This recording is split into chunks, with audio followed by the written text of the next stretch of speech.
Globe Report.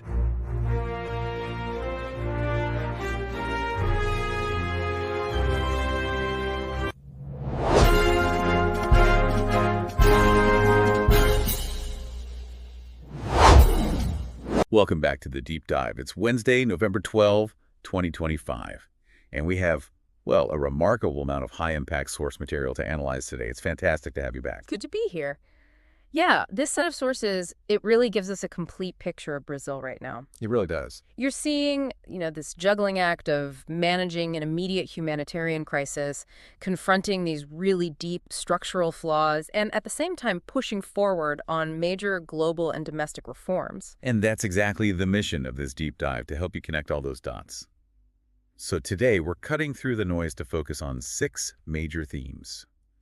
We'll start with the really devastating tornado strike in Paraná. And the humanitarian crisis that followed. Exactly. Then we'll look at some alarming new data on Brazil's national talent loss. After that, the big diplomatic efforts at COP30. Right, on adaptation and funding.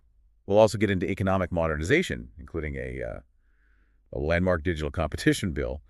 Then some good news, a 3rd straight year of declining Amazon deforestation. Which is huge. Huge. And finally, we'll round it out with some high-stakes football and a look at tech and digital rights. Huh. So we have to start with the hard news from the south. We do. The town of Rio Bonito do Iguaçu in Paraná. It was, virtually flattened by a powerful tornado last week. The reports are just staggering. We're talking winds up to, 250 kilometers per hour? Unbelievable. I've got 7 deaths confirmed, over 800 injuries, and sources are saying that 90% of the town's urban area is gone. Gone. Homes, schools, health facilities, just wiped out. It's a staggering level of destruction. And hundreds of families are just displaced instantly. Yeah, and what's really crucial here is seeing how quickly both the domestic agencies and, international partners responded. Okay. The International Organization for Migration, for instance, they deployed 11 specialists right away to coordinate relief, temporary housing. Okay. And you've got World Central Kitchen on the ground, too, making sure there are emergency food supplies. The whole focus, and rightly so, is on helping these families start to rebuild with some dignity. And the scale of this devastation, it naturally makes you think about the climate conversations happening right now. It absolutely does. You hear officials constantly referencing this tornado and the severe floods in Rio Grande do Sul from earlier. Right, it's a pattern. It's proof that these climate shocks are not some future problem. They're here. They're happening now. And the IOM is really using these events to emphasize that the talk at COP30 can't just be theoretical. It has to be practical. It has to prioritize tangible resilience, preparedness. These disasters are just a stark reminder that adaptation is fundamentally a survival issue. That's a powerful way to put it. Yeah. And it brings us to another kind of national vulnerability, not from weather, but from within. The structural weaknesses. The deepest wounds, yeah. Let's talk about this national talent drain. We've got new data on Brazil's Human Capital Index. Okay, so first, what even is the Human Capital Index? Right. So the HCI, it's basically a massive forecasting tool. It doesn't just measure, how many kids are in school right now. It looks at things like health, the quality of education over the years, survival rates. And from all that, it predicts a child's eventual productivity as an adult. And the finding is not good. It's alarming. The data suggests that children born in Brazil today will only realize about 55% of their potential productivity. 55%. So there's a 45% gap there.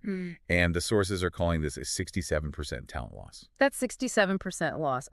It means Brazil is effectively hamstringing its own economic future. Wow. It puts a massive demographic burden on the nation. You're talking about a potential GDP loss that's like losing a major industry every single year. The economic reforms we're going to discuss later, they can only do so much when 2/3 of your future workforce is, structurally unprepared. So if this is a national problem, where are the biggest failures? Where does the data point?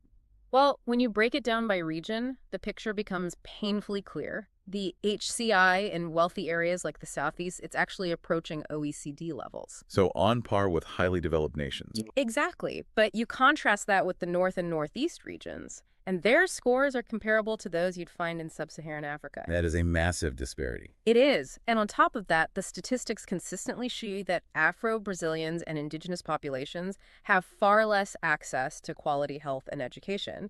Experts are, they're unanimous on this. Addressing these deep-seated regional and racial inequalities is the central challenge. Otherwise, the growth we're seeing now It's not built to last. Precisely. The current consumption-driven growth model is just not sustainable long-term. Okay, so speaking of long-term strategies, let's pivot to COP30, the UN Climate Change Conference happening right now in Belém. With something like 50 to 60,000 global participants, it's a huge event. And a very strategic one for Brazil. What are the major policy movements they're really championing?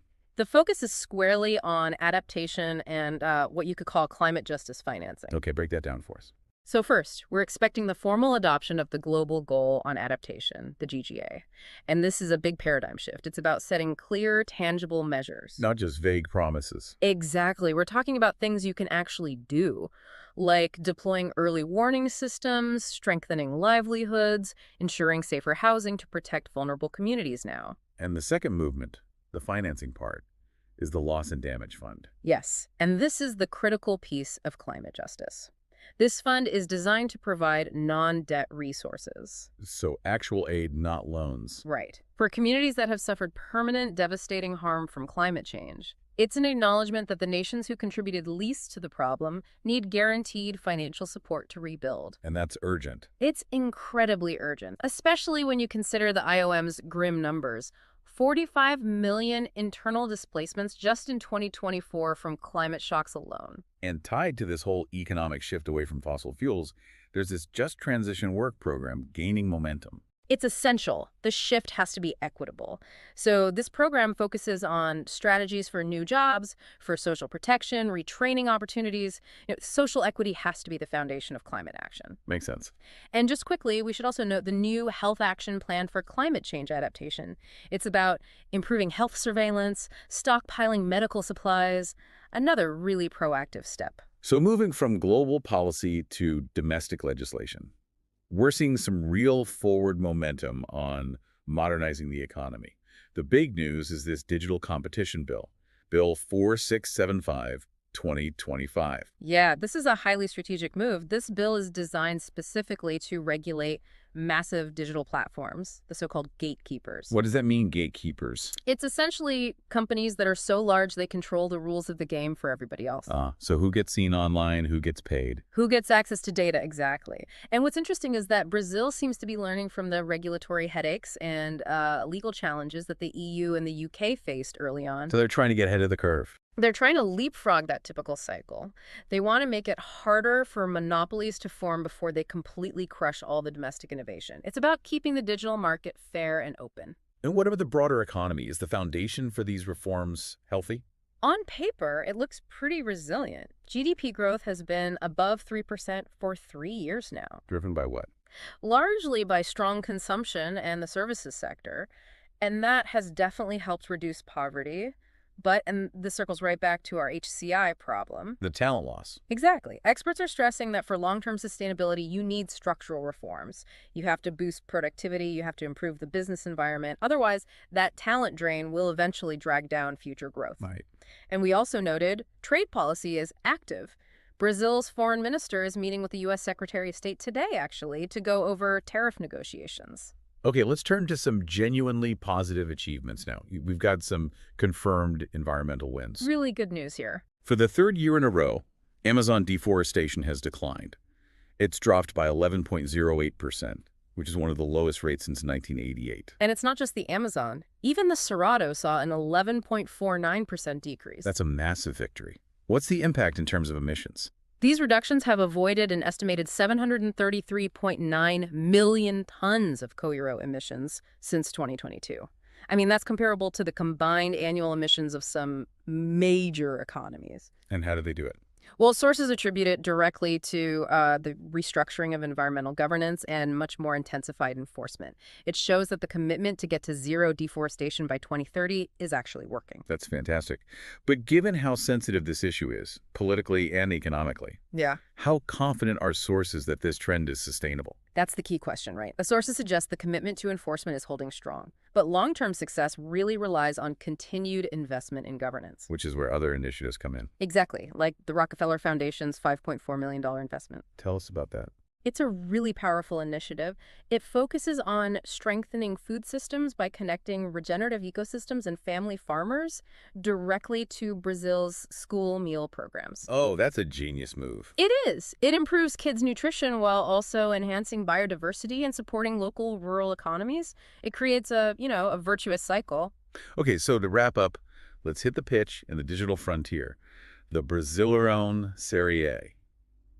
It's still going during the final FIFA break. Yeah, 5 major matches scheduled, so the championship race and the relegation battle are still And the intense. stakes are incredibly high in that relegation battle. I'm looking at this clash between Santos and Palmeiras. Oh, that's a huge one. You've got Palmeiras fighting to stay near the top, while Santos is just desperate for a win to climb out of the relegation zone, the Z4, as they call it. High tension for the fans. Definitely.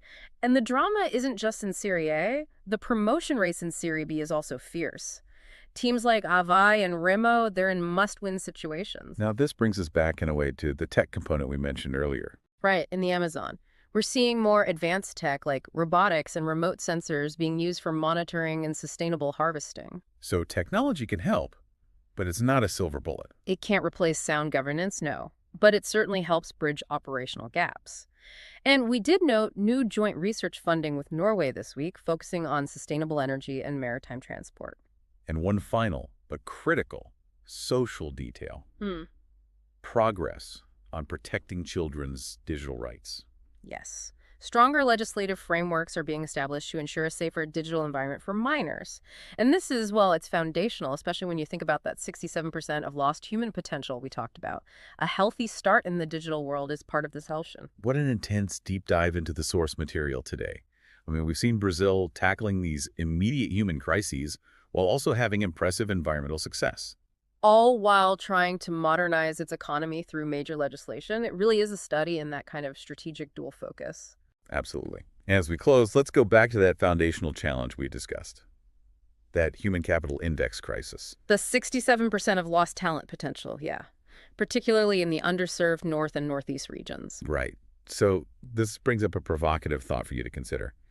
If structural inequality is the biggest barrier to unlocking all that talent, can forward-looking digital regulation, like this new digital competition bill that be used not just for market fairness, But as a tool to actually bridge educational gaps, to improve health access in those very regions? Could digital regulation be a key to finally unlocking all that lost human potential? a fascinating connection to ponder between digital market rules and national human development. Thank you for joining us for this deep dive. Keep exploring the connections. We will see you tomorrow.